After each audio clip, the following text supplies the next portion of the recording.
नमस्कार, आप सभी का स्वागत है द सुधांशु शो में, जिसमें हम करते हैं बेबाक मुलाकात। और इसी बेबाक मुलाकात के लिए आज हम हैं श्रीमती निर्मला सिंह पटेल जी के साथ। बहुत बहुत स्वागत है आपका द सुधांशु शो में। नमस्कार भाई साहब। देखिए, जिस समय लोग पॉलिटिकल पार्टी से दूर हटा करते थे, यानी कि भारतीय जनता पार्टी का जिस समय बहुत ज्यादा बोलबाला नहीं था, 1989 के टाइम आपने भाजपा ज्वाइन कर लिया। तो उस समय आपको ऐसा क्या समझ में आया भारतीय जनता पार्टी में कि आप इधर आ गए? पहले तो मैं सबको प्रणाम करती हूँ, नमस्कार। भाई साहब, मैं बचपन से संघ परिवार की बेटी हुआ करती थी और अपने घर का एक संस्कार कल्चर देखती थी। वो मुझे बेहद पसंद आया। और जब मैं बनारस आई BHU में यहाँ शिक्षा अध्ययन करने, बीजेपी का बहुत वो तो नहीं था, लेकिन फिर भी वहाँ का एक कल्चर, संस्कार, सम्मान, वो मुझे थोड़ा सा अपनी तरफ खींचता था।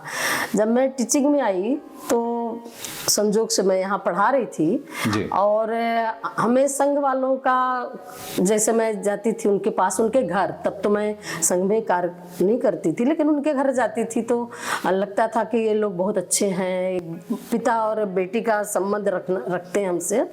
फिर उन लोगों ने कहा कि बिटिया आप आ जाओ, ज्वाइन कर लो संगठन। फिर हमने जुलाई 89 में बीजेपी ज्वाइन किया।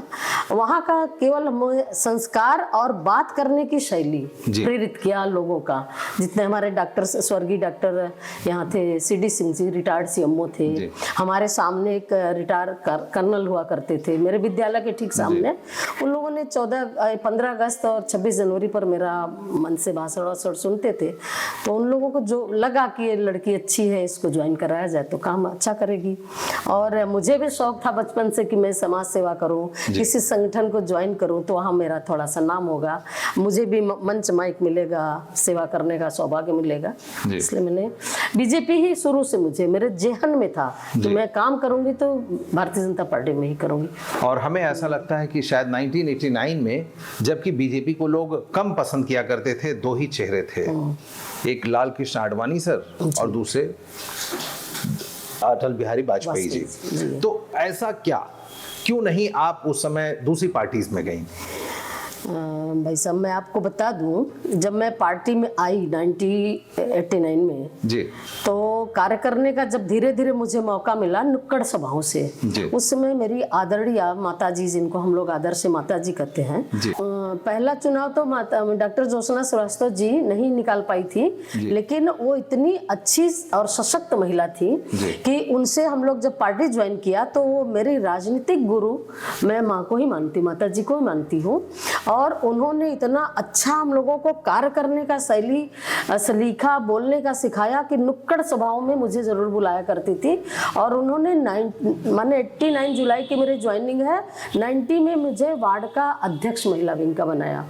फिर हमने 91 में माता जी का चुनाव रहा, उसमें बड़े फुल टाइम, माने मैं विद्यालय पढ़ा करके पूरा टाइम 8-9 बजे रात तक महिलाओं के साथ। उस समय गिनी गिनाई स्वर्गीय कावेरी सिंह थी, सिगरा से दामोदर सिंह की पत्नी, और एक यहाँ से थी आपकी हाइडिल से मिसेस श्रीवास्तव, माया श्रीवास्तव, माधुरी सिंह, वो हमारी आदरणीय सुशीला यादव जो है अभी, माने 6-7 मात्र हमारी बहनें थी। उन सबों के साथ, उन लोगों के साथ मुझे कार्य करने का मौका मिला और हम लोगों ने कार्य अच्छे से किया। और हमारी आदरणीय माता जी अच्छे वोटों से मतदान, माने इतना बढ़िया पड़ा कि अच्छे वोटों से उनकी जीत हुई। अच्छा, ये बताइए निर्मला जी कि आप अब तक किन पदों पर सुशोभित रह चुकी हैं? मैं तो एक जमीनी स्तर से कार्य करना शुरू किया। 90 में मैं बनी वार्ड अध्यक्ष, 93 में मंडल में उपाध्यक्ष मेन बॉडी। जब हमारा वाराणसी महानगर केवल 9 मंडल हुआ करता था, तो मैं उस समय 93 में मंडल उपाध्यक्ष बनी मेन बॉडी में।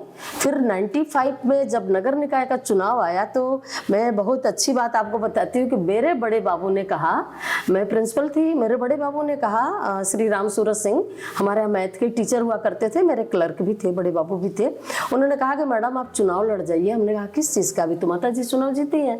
तो कह रहे वार्ड का सभासद का, हम कहिए क्या होता है, क्या करते हैं लोग। उन्होंने कार्य करने के लिए बताया। हमने कहा अरे मैं तो नहीं पढ़ा रही हूँ, मेरे लिए यही ठीक है, चुनाव नहीं लड़ूंगी। उन्होंने कहा नहीं मैडम आप चुनाव लड़िए और जीत जाएंगी। मैं आपको बता दूं कि मेरा बगल वाला वार्ड सुंदरपुर मेरा बगल का वार्ड है, ये नेवादा वार्ड में आप बैठे हैं, वहां से मैंने नामांकन किया। जिस दिन मैं नामांकन करके वो लेके आती हूँ सिंबल, जिस दिन मिला चुनाव चिन्ह, और उस समय केवल बस चला करता था, सिटी बस, उससे हम पानी बरस रहा था। हम लोगों ने सिंबल लेके जब वहां चले तो मेरे वार्ड की 11 प्रत्याशी बहनें थी, 11 सिंबल अपना अपना लेके उस बस में बैठी। उसके बाद उन लोगों ने कहा कि बाहर से नौकरी करने आई, खाने कमाने आई और आज चुनाव भी लड़ने लगी। मुझे बड़ा कष्ट हुआ कि कल तक यही सारी माताएं, बहनें, बुजुर्ग, भाई सब कहते थे बड़ी मैडम, प्रिंसिपल साहब प्रणाम करते थे, और आज ही तो बड़ा गलत मैंने डिसीजन लिया। लेकिन वहीं के लोग भाई साहब मुझे अच्छे वोटों से चुनाव जिताए, मैं चुनाव जीती, वो पहली जीत थी। और बाद में मैंने 97 में विद्यालय छोड़ दिया, फुल्ली रिजाइन दे करके, क्योंकि हमारा विद्यालय इंटरमीडिएट तक था, को एजुकेशन, और प्राथमिक और जूनियर की मान्यता प्राप्त विद्यालय था। बीएससी हमारे सर हुआ करते थे श्री शीतला प्रसाद मिश्र जी, एलटी कॉलेज में हमारे वो प्रोफेसर थे। तो बीएससी उस समय वही थे, और उन्होंने मना भी किया कि आप निर्मला स्कूल क्यों छोड़ रही हो, तुम पढ़ाओ, मैं हूँ ना। हमने कहा नहीं सर, हमारा मैं दूसरे वार्ड में रहती हूँ, वहाँ बड़ा माने एकदम कुछ है ही नहीं है, तो वहाँ के लिए मैं एक्स्ट्रा वर्क करूँगी, तब मैं एक्स्ट्रा पैसा लाऊंगी, एक्स्ट्रा समय दूंगी, तब वहाँ का विकास होगा, इसलिए मैं विद्यालय छोड़ना चाहती हूँ। मैंने 14 नवंबर 97 को विद्यालय से रिजाइन दिया, और फुल्ली मैंने नवंबर 97 से लेके 2000 तक मैं वहाँ जितना काम कराती थी, ये पूरा एरिया एकदम कच्चा था, भट्ठा था, और जितना आप चाहे महामना नगर हो, चाहे धीरेन्द्र महिला की रोड हो, चाहे आप तिराहे से लेकर के यहाँ तक आए हो, न यहाँ हैंडपम्प था, न ट्यूबवेल था, कुछ भी, न पानी था, न लाइट था, सब ये भगवान की कृपा से, बड़ों के आशीर्वाद से मैंने सारा डेवलप कराया। मैं जब पार्षद से हटी, माने पुरुष हो गया, तो हमारे यहाँ दूसरा कोई पुरुष वर्ग ही चुनाव लड़े, मुझे टिकट नहीं मिला। फिर मैं महानगर महिला मोर्चा में गई, अच्छा, मंत्री बन करके, अच्छा, महानगर मंत्री। फिर उसके बाद मैं 2005 में महामंत्री बनी महिला मोर्चा। उस समय अध्यक्ष हुआ करती थी साधना वेदांती। हम दोनों ने 95 में एक साथ काम किए पार्षद के रूप में, तो हम अध्यक्ष हुआ करती थी। 2005 में मैं महामंत्री, 2008 में मैं अध्यक्ष हुई महानगर की महिला मोर्चा। और उसके बाद 2012 में मेरे, उस समय 2009 में डॉक्टर जोशी जी चुनाव लड़े थे यहाँ से, और मेरे कार्यों से प्रभावित होकर के बिना मुझसे बात किए उन्होंने बेटी समझ करके मेरा नाम 2012 में प्रदेश में भेज दिया।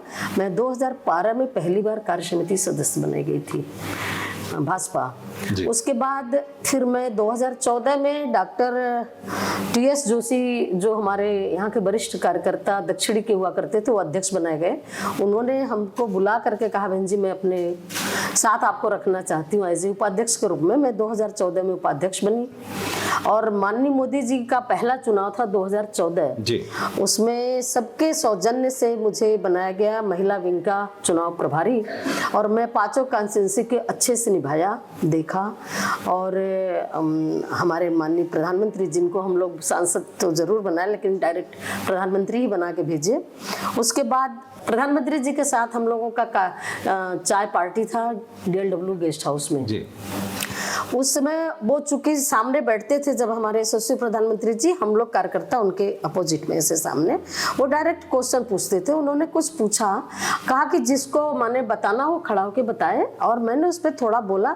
अब मुझे सारे शब्द तो नहीं याद है, मैंने वो विपक्षियों के लिए बोला कि विपक्षी मेरे बारे में क्या बोलते हैं, क्या सोचते हैं, तो फिर आप लोग क्या जवाब देते हैं।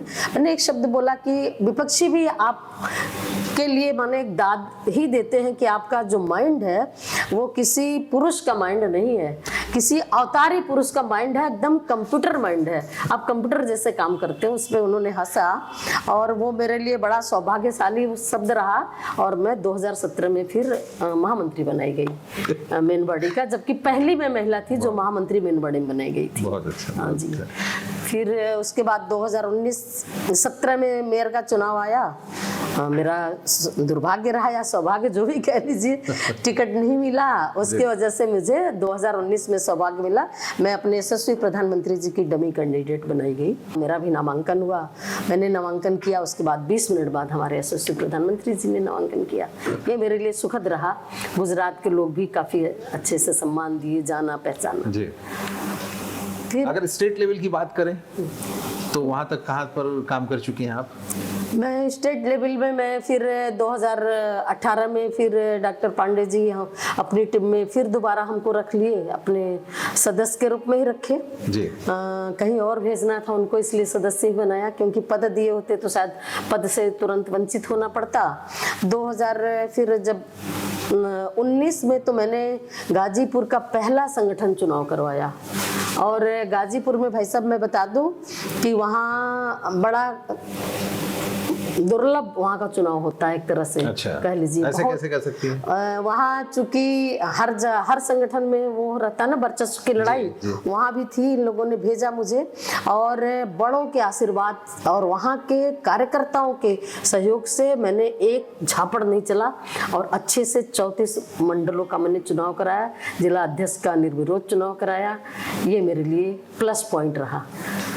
और मैं कर्म पे बड़ा विश्वास करती हूँ कि जितना आप कर्म करोगे भगवान फल जरूर दे, निश्चित देते हैं। अब बड़े दिल खोल के आशीर्वाद देते हैं। फिर उसके बाद मैं 2021 में मैं बनाई गई यहाँ का आपके पंडित दीनदयाल नगर की विधानसभा की चुनाव अधिकारी बनाई गई। अच्छा। और श्री रमेश जायसवाल जी को अच्छे मतों से, माने रिकॉर्ड तोड़ मतों से विजय श्री दिलवाया गया। वहाँ भी मैंने अच्छा मेहनत किया। उसी को कार्य करते करते मैं राज्य बाल अधिकार संरक्षण आयोग में मेरा चयन हुआ। ये संगठन ने किया, मुझे आभास तक नहीं लगा। मेरे पास जब बधाई आया तो मैंने कहा कि मेरा तो कहीं हुआ नहीं है।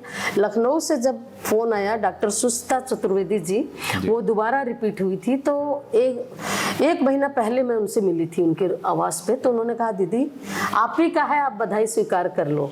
फिर मैंने पता किया तो हुआ कि कल आपको ज्वाइन भी करना है, और हमारा हुआ और डॉक्टर इंजीनियर अशोक यादव जी का हुआ। अच्छा। हम दोनों जा करके। ये बताइए निर्मला जी कि मिर्जापुर जैसे छोटे जगह की रहने वाली छोटा लड़की और आज स्तर पे अगर हम बात करें, लेवल की बात करें, तो प्रदेश स्तर पर, अंतर्राष्ट्रीय स्तर पर या फिर हाई लेवल पे अब वो लड़की चली गई, कैसा लगता है? मुझे बड़ा गर्व महसूस होता है। मुझे ही नहीं, मेरे पूरे परिवार को, मेरे समाज को, यहाँ तक कि हमारा जो महानगर है, यहाँ जितने माननीय अशोक धवन भैया हैं, आज दुनिया में हर्षपाल भैया नहीं हैं और कैलाश केसरी भैया नहीं हैं, प्रेम कपूर भैया जी हैं जिनके नेतृत्व में वो महानगर अध्यक्ष हुआ करते थे और मैं महिला मोर्चा अध्यक्ष हुआ करती थी।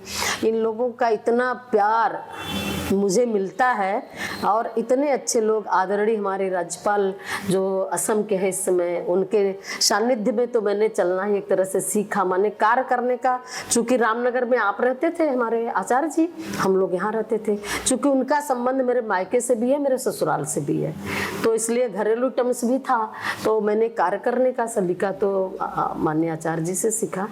तो मुझे बड़ा गर्व महसूस होता है कि मैं तो यहाँ कहती हूँ, जब मैं आपको बता दूं, मैं यहाँ शिशु निर्माण शिक्षण संस्थान में मैं पढ़ाने जाती थी, तो यहाँ के बच्चे, ये जो आज राजकीय महिला पॉलिटेक्निक कॉलेज है, ये पहले भट्ठा का ग्राउंड हुआ करता था, पूरा उबड़ खाबड़। बच्चे दिन भर, क्योंकि पहले ग्रामीण एरिया था तो बिजली बहुत कम आती थी, तो सब बच्चे साड़ी फुल मशीन का काम करते थे। जब मैं विद्यालय जाती थी 9 बजे तब भी बच्चे मिलते थे, जब मैं 2:30-3 बजे वापस आती थी तब भी बच्चे मिलते थे। मुझे कष्ट होता था कि मैं गाँव की बालिका बालिका किसान की बेटी आके बीएचयू में पढ़ी हूँ, और बनारस के लोकल बच्चे बीएचयू कैंपस के बाहर रहते नहीं पढ़ते। क्यों? फिर मैंने गार्जियन से पता करना शुरू किया तो पता चला कि नहीं, वो बच्चे मशीन, फुल मशीन का काम करते हैं, लाइन जब नहीं रहती मैडम तब वहाँ बैठते हैं। तब लेकिन मुझे कष्ट हुआ कि बच्चे आखिर पढ़ते क्यों नहीं। मैं बता दूं, जिस घर में मेरा जन्म हुआ है, मेरे पिताजी 3 भाई, बड़े ताऊ जी मेरे 30 साल कंटिन्यू, माने जब कांग्रेस का वो था परचम, जब पूरे भारतवर्ष में, तब लगातार मेरे बड़े पिताजी 30 साल प्रधान रहे गांव के। मेरी माँ जूनियर हाई स्कूल की अध्यापिका रही ब्रिटिश काल में। पिताजी स्वतंत्रता संग्राम सेनानी रहे। मेरी माँ 10 दिन आए हुआ था पहली बार विदाई होके, तभी पिताजी रेल वेल रोके और कुछ वो शायद रेलवे लाइन वाइन इन लोगों ने उखाड़ा, उसी में पकड़ गए, जेल रहे, 4-6 महीना जेल में रहे। तो मैं उस घर की बेटी हूँ तो एक वो तो रहेगा ना। अच्छा, ये बताइए, ये हमारे कार्यक्रम का नाम है 10 सुधांशु शो में बेबाक मुलाकात।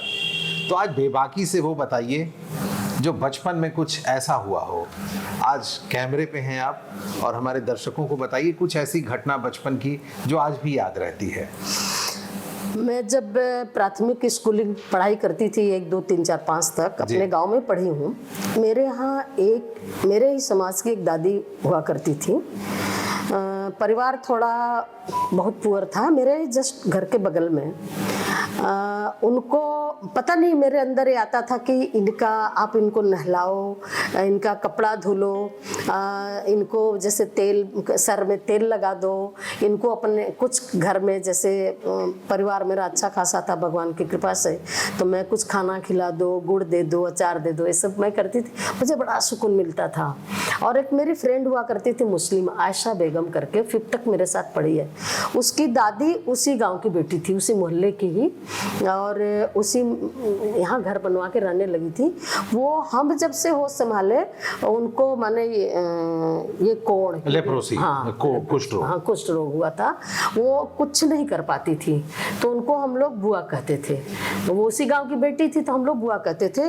उनका भाई साहब, मैं 3rd 4th में थी, उनका नाखून काटना, उनको काजल लगाना और उनका ये तेल लगाना मैं करके तब विद्यालय जाती थी। तो मेरे बड़े भैया और मेरी बड़ी दीदी कहती थी कि उसी तरह तुमको भी हो जाएगा। लेकिन पता नहीं ईश्वरी वो प्रकृति का देन या ईश्वर का देन था, मेरे दिमाग में आता था कि नहीं, ये हम मुझे दुआ देंगी, आशीर्वाद देंगी तो आगे बढ़ूंगी।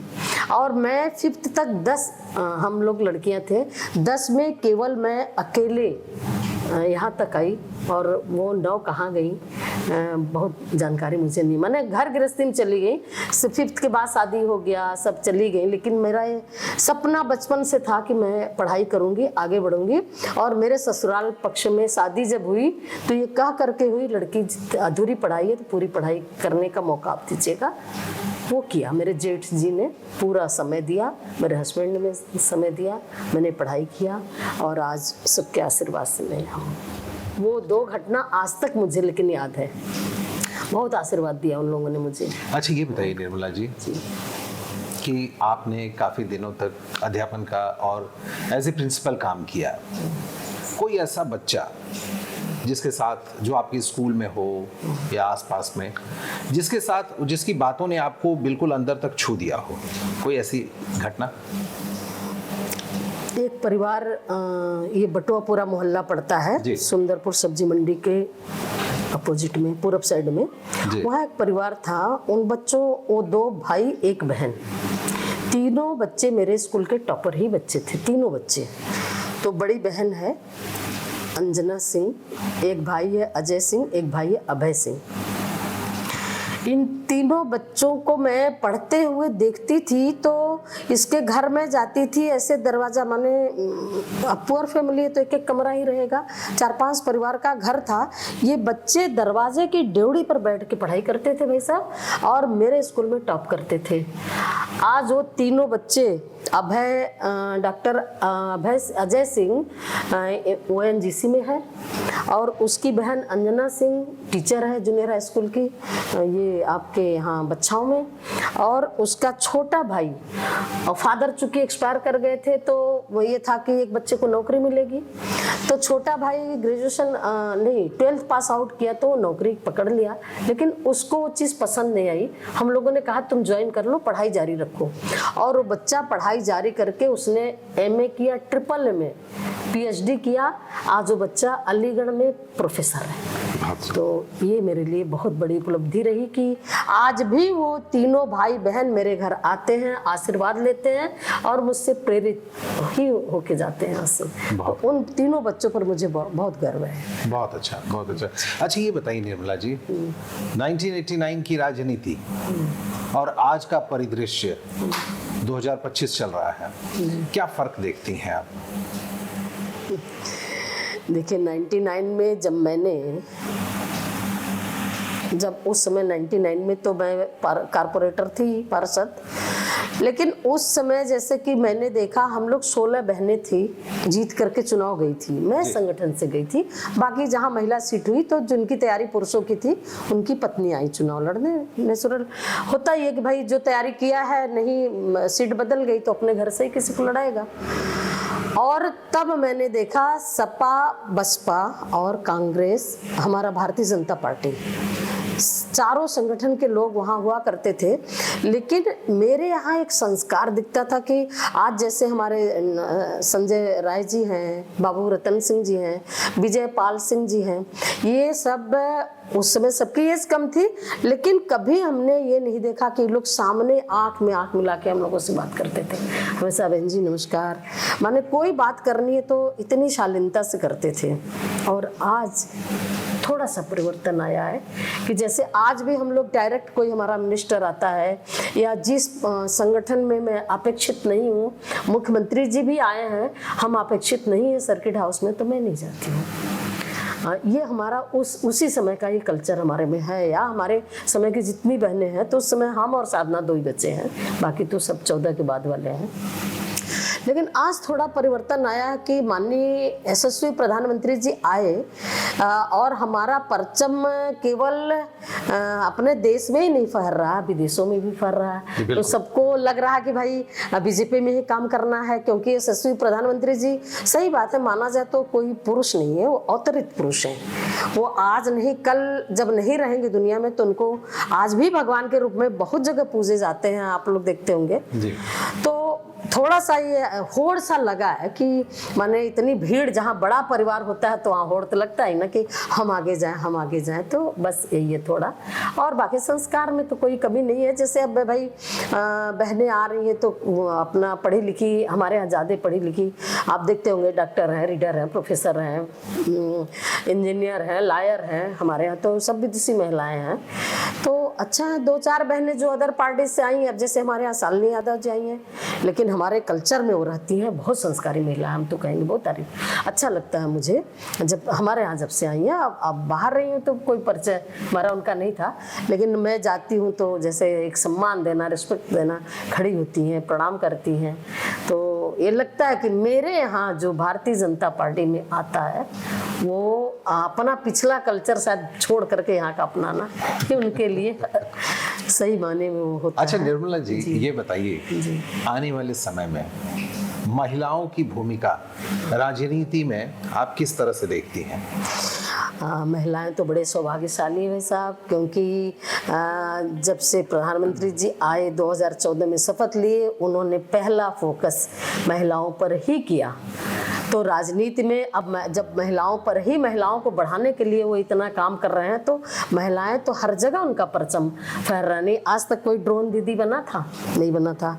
कोई घर की मालकिन बना था? नहीं बना था। मालिक वो घर में काम करती थी, लेकिन उनके नाम न मकान हुआ करता था, न राशन कार्ड हुआ करता था, कुछ नहीं होता था। आज सब उनके नाम होता है। राष्ट्रीय, यहाँ तक राष्ट्रीय खर्चे में भी राष्ट्रीय स्टाम्प पेपर घटा दिया गया, उनके नाम। आपका राष्ट्रीय खर्च आपके नाम आएगा 50,000 तो उनके नाम आएगा 20,000, 30,000। तो इसी तरह आज हमारी बहनें, पहले इक्का दुक्का आपके यहाँ जहाज माने चलाती थी, और आज इतनी लड़कियां हमारी पायलट बन रही हैं। तो ये किसकी देन है? आज का जो परिवेश हमारा बदला है प्रदेश में, माननीय योगी महाराज जी बदल दिए हैं, एकदम महिलाओं को फोकस कर रहे हैं। और सबसे अच्छी बात तो यह है कि 33% जो आरक्षण मिल गया, अब तो हम लोग 2029 वाले चुनाव में 33% महिलाएं सदन में बैठेंगी। और महिलाएं जहां भी रहती हैं, जैसे घर को ईमानदारी से चलाती है ना, वैसे सदन में भी महिलाएं अच्छे से चलाएंगी और क्षेत्र में भी। अब मैं एक प्रत्यक्ष उदाहरण हूँ कि मैंने 3 वार्ड को कवर किया था, क्योंकि सराय सुरजन में विद्यालय था, सुंदरपुर से चुनाव जीती थी, निवादा वार्ड में मेरा मकान था, तो मैं एक छोटी सी पार्षद होकर के 3 वार्ड संभाल सकती हूँ। तो लोकसभा, राज्यसभा, विधानसभा में जो बहनें हमारी जाएंगी, क्या एकदम आपको भारतवर्ष जैसे दिखेगा। फिर से विश्व गुरु भी बनाएंगे और माननीय मोदी जी के साथ, और सारे सपने पूरा करेंगे। बहुत खूब, बहुत खूब। वैसे इतने व्यस्त कार्यक्रम में आपने हमें इतना वक्त दिया, इसके लिए बहुत बहुत धन्यवाद निर्मला जी आपका। धन्यवाद भाई साहब। तो आज के अंक में द सुधांशु शो में निर्मला जी से हम लेते हैं आज्ञा। अगली बार हम होंगे एक नए अतिथि के साथ, तब तक देखते रहिए द सुधांशु शो। नमस्कार। नमस्कार।